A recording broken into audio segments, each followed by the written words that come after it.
Cancer, bonjour et merci de me rejoindre sur ma chaîne. J'espère que vous allez bien. Je vous propose un tirage relationnel pour mettre un petit peu à profit ce temps de confinement qui nous est imposé et utiliser le tarot comme un outil de développement personnel pour permettre de réfléchir sur nous-mêmes, de faire un travail d'introspection. Alors le tirage relationnel, qu'est-ce que c'est? Eh bien, il vous permet de définir et de voir l'évolution d'une relation que vous avez avec une personne de votre entourage ou alors une personne qui occupe votre esprit. Alors ça peut être votre partenaire dans une relation sentimentale, ça peut être un membre de votre famille, ça peut être un ami, ça peut être un collègue de travail. Ça concerne vraiment quelqu'un qui vous préoccupe, qui est dans votre tête. Ça peut être aussi une personne pour qui vous éprouvez des sentiments. Donc voilà, c'est vraiment un tirage relationnel au sens large. Alors mes très chers cancers, essayons de décortiquer, d'analyser cette lecture relationnelle. On va déjà commencer par la façon dont la personne qui occupe votre esprit se voit et se projette dans votre relation. Et ici, on a la roue de fortune. La roue de fortune, ça peut effectivement montrer un petit peu les aléas dans une relation, quelle qu'elle soit, sentimentale, professionnelle, familiale. Alors quand je parle d'aléas, c'est plutôt dans le sens des montagnes russes, quand dans une relation avec quelqu'un, on rencontre un petit peu des hauts et des bas. Alors peut-être que ça a provoqué une instabilité, n'est-ce pas? Ça a certainement généré une alternance de bons et de mauvais moments. Dans tous les cas, ici, la roue, ça peut aussi indiquer que cette personne, elle est en train de laisser un petit peu couler les choses. Elle les laisse faire, mais dans le sens vraiment du hasard. Dans le sens de laisser faire les choses, de laisser l'univers agir. C'est-à-dire que là, elle ne se soucie plus du futur, mais elle se concentre plutôt sur l'instant présent. Donc là, c'est la manière dont elle se projette, c'est à l'instant T, par rapport à votre vécu, par rapport à ce qui s'est passé avant. C'est-à-dire que là, elle ne se projette plus vraiment dans un futur, mais elle ne fait pas non plus répétition de ce qui s'est passé auparavant. Elle est vraiment centrée sur l'instant T. Elle laisse un peu faire les choses, voir venir, voir comment ça va évoluer. Donc voilà, c'est vraiment ici cette notion de la roue. C'est un petit peu laisser le hasard, c'est un petit peu laisser l'univers reprendre les choses en main et du coup laisser ne plus justement avoir ce souci de contrôle, de vouloir maîtriser les choses, mais d'être dans une attitude de lâcher prise. Ensuite, la façon dont cette personne elle vous envisage et la place que vous occupez pour elle, écoutez, c'est plutôt positif parce qu'ici on a la 10 de coupe. La 10 de coupe, c'est quand même dans une relation le fait que vous inspiriez pour cette personne la joie, l'amour, c'est quand même un certain aboutissement. Ça peut être aussi le fait que vous lui inspiriez des sentiments positifs et que vous lui inspiriez une certaine sécurité. La 10 de coupe, c'est aussi une carte qui est assez familiale. Vous voyez, c'est une carte de bonheur, c'est quand même le bonheur conjugal. Donc voilà, pour cette personne, elle vous envisage comme quelque chose quand même qui est positif, quelque chose qui inspire la joie, la bonne humeur. Donc ça prouve qu'il y a quand même une attache qui est saine. C'est une attache quand même qui est importante et qui est sur des fondations qui sont sincères, des fondations qui sont solides. Maintenant, les intentions immédiates de cette personne, la façon dont elle investit la relation, on a ici le valet de denier. Le valet de denier, ça montre quand même la notion de nouveau départ, d'un commencement, d'un nouvel élan. Alors peut-être qu'ici, cette personne justement, elle envisage de redémarrer quelque chose sur de nouvelles bases. Et je fais notamment référence à la roue ici, parce que, comme je vous l'ai dit, la roue, c'est quand même la succession des mauvais et des bons côtés, c'est les aléas de la vie. Et peut-être que par rapport à tout ce qui a été vécu dans le passé, eh bien aujourd'hui cette personne, elle a le désir et le souhait de repartir justement sur des nouvelles bases. Mais attention, parce que le valet de denier, c'est quand même des bases qui sont quand même assez pragmatiques. Hein, c'est-à-dire qu'on n'est pas tant sur l'émotionnel, sur la passion, etc. Mais c'est vrai que l'aspect du denier, c'est quand même quelque chose qui est planifié, qui est méticuleusement pensé. Hein.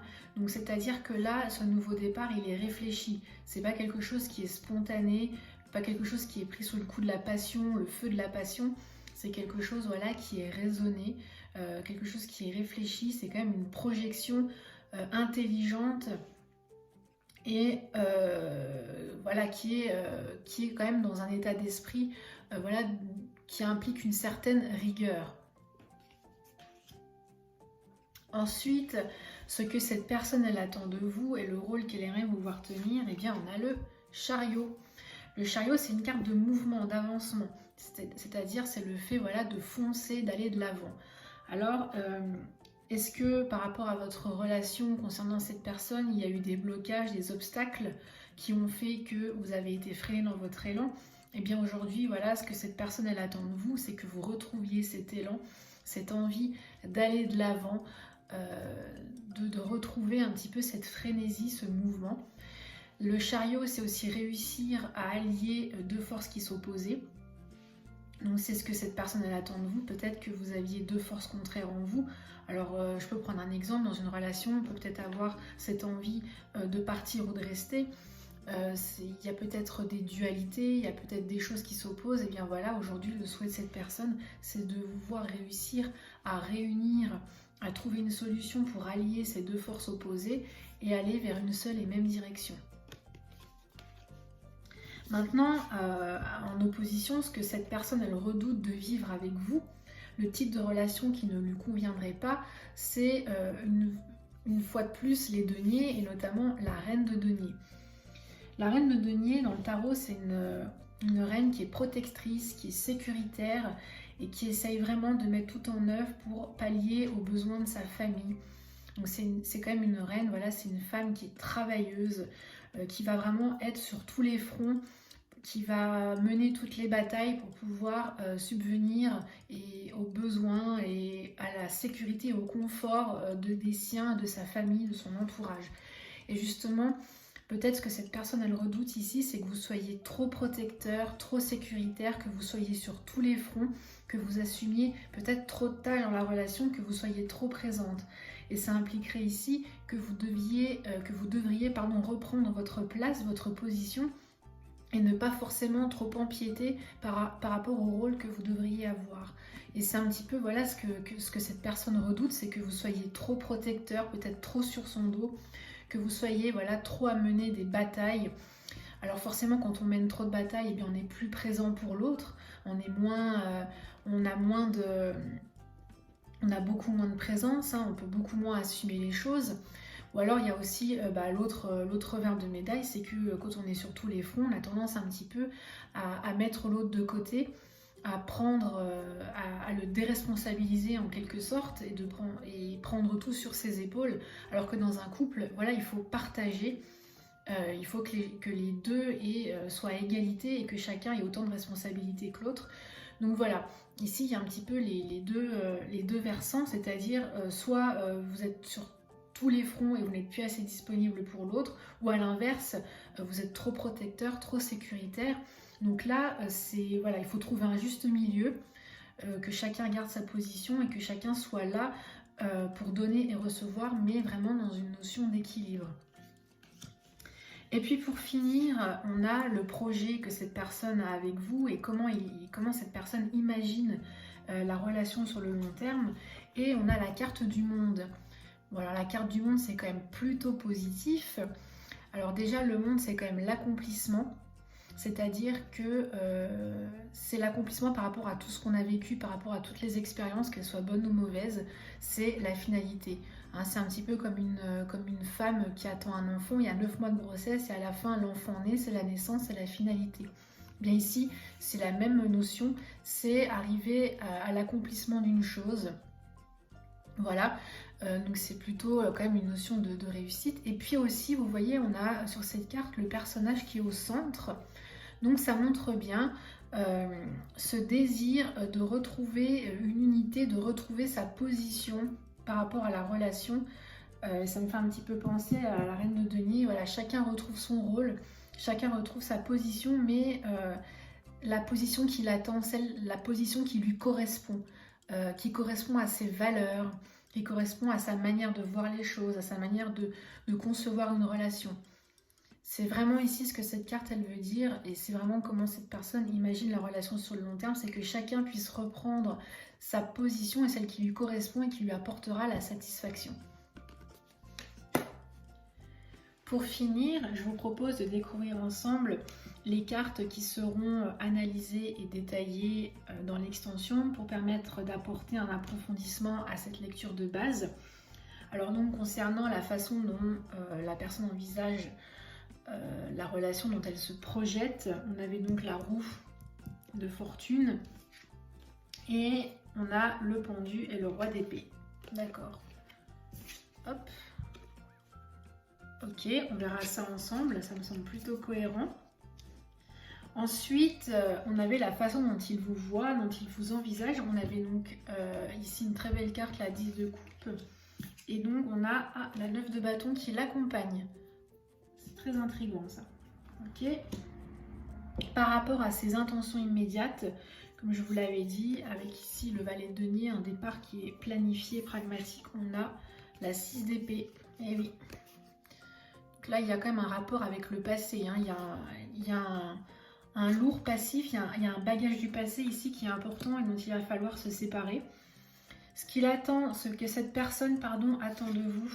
Donc on avait le chariot, aller de l'avant, et ici on a la 6 de bâton. Bah, c'est très bien, ça va dans le même sens. C'est un petit peu vous révéler, vous retrouver par rapport à ce que cette personne redoute. Par rapport vraiment voilà, au type de relation que cette personne ne souhaiterait pas avoir, donc le côté un peu trop sécuritaire, etc. Et ici, ah oui, on a le diable. Donc là, il y a une crainte d'étouffement. Et puis pour finir, la relation sur le long terme, comment elle est envisagée. Je vous avais dit le monde, retrouver sa position, son centre. Et ici, on a la 9 d'épée et le jugement.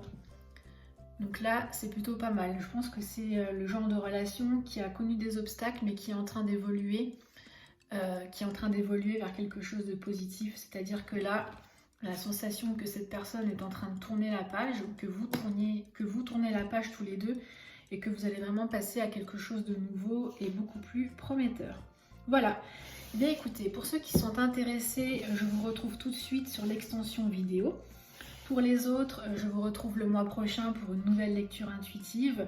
En attendant, je vous souhaite réellement le meilleur et je vous dis à très bientôt. Voilà, ciao ciao!